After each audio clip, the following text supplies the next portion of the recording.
Welcome to our weekly Diversity, Equity, and Inclusion podcast. My name is Pam Noble, Managing Partner and Diversity, Inclusion, Equity, and Engagement Practice Head here at the Christopher Group. One of the reasons we conduct these podcasts is to educate others on the many facets of diversity, equity, and inclusion. Today, I'd like to introduce Angela Celestin. Angela started her career at PepsiCo and went to R.R. Donnelley, ultimately going to Citibank, where she was managing partner, and is currently the Executive Vice President and Chief Human Resource Officer at CareFirst Blue Cross Blue Shield. So, Angela, welcome to the podcast. Thank you, Pam. It's great to hear from you today. I am excited. So for people that don't know, Angela and I actually work together at Citi, so it has been a joy getting to reconnect and learn about Angela's distinguished career. Absolutely, and we had a lot of fun at Citi together. We did. So why don't we go ahead and get started? And I guess I would really love to understand what you believe the role of the CEO is in this space of diversity, equity, and inclusion. Well, thanks, Pam. That's a great question. The role of the CEO really is to lead the conversation on diversity, equity, and inclusion. They need to lead in. They need to also speak out and speak often, and I think that's critical. They need to look for different avenues to reach all of their employees, quite honestly. So it can't be the same avenue, and it can't just be to the same group of employees. I think it's important that they reach out often. I think they also need to set an example. You know, it's one thing to kind of speak about diversity, equity, and inclusion, but, you know, the famous saying, you have to walk the talk, if you will. And so, you know, our CEO, I think, does a great job leading by example. He has a very diverse leadership team, both ethnic diversity, gender, thought, different backgrounds. So it's been incredible to watch him be very intentional about his own leadership team. And I think last, I would just say you have to measure. You have to measure what matters. You have to go deep in the data. You can't just take a surface view of your population, but really go deep and hold people accountable.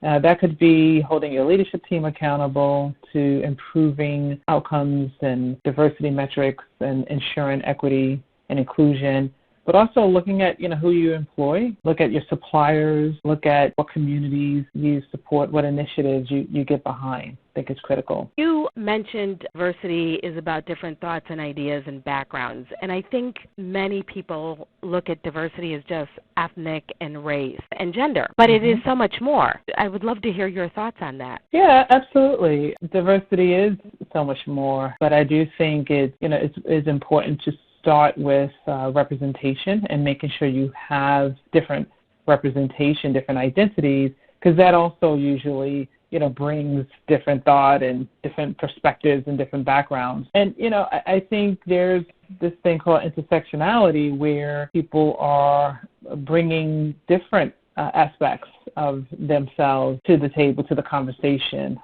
whether it's, you know, individuals with disabilities who are also African-American and also female, right? So it's not just this one dimension person that we are engaging with and that we are looking at to represent all aspects of diversity. And so just even when you're boxing, you can't box individuals into this one category of, you know, female or versus male. And so yes, it's crucial to have folks from different industries, even at your leadership table, different backgrounds, different communities, whether they're, you know, the civilian community or whether they're in the military, I think is extremely important. You know, diversity does come in all different shapes and sizes, and it's important to recognize all of them. What would you advise companies do that don't have a chief diversity officer or somebody in that space? I think that's a very real situation for most organizations. Not a lot of organizations can be the size of a Citigroup and Citi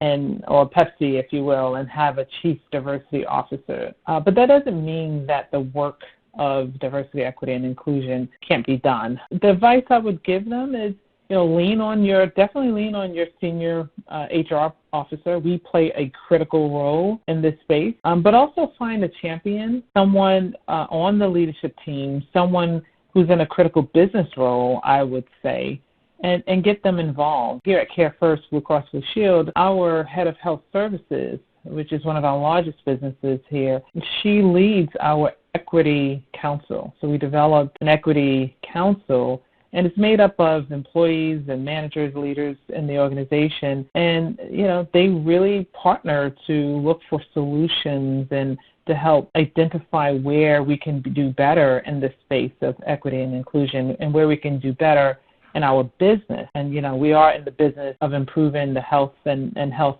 outcomes of our members in our community. So it's critical to have that business partner at the table leading such an initiative like an equity council. What would you say is the difference of what companies are doing today compared to what they were doing yesterday before all of the unrest occurred? Yeah, that's a great question. And I've been in this space, you and I both, just as HR professionals for a long time, right? Making sure we had, say, diverse interview panels, right? I think the difference today is there more people involved, not just your HR team, not just your talent acquisition team. We are having these crucial conversations with our board even today, our board of directors. And the board is taking, much more accountability in the space, not just looking at what we're doing as an organization, but also taking the conversation inward into how they're operating as a board and making sure that they are also inclusive and that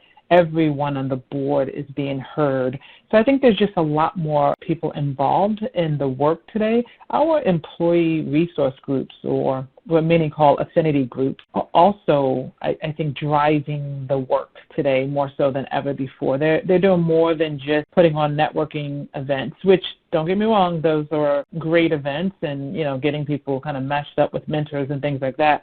But now they're diving right in. We have a working parents and caregiver group who they're really leaning in, giving advice and providing resources for those who may be in need right now during this tough time of COVID-19 and social unrest impacting many of our employees in different ways. And they're trying to help provide resources for those who may be without caregivers today due to all the different, impacts that COVID-19 has had on our ability to kind of support one another. Which is really impacting those who have to still go out on the front lines with children at home. Our wellness employee resource group, associate resource group, they've also stepped up. And so they're holding more discussions around physical and mental health and awareness.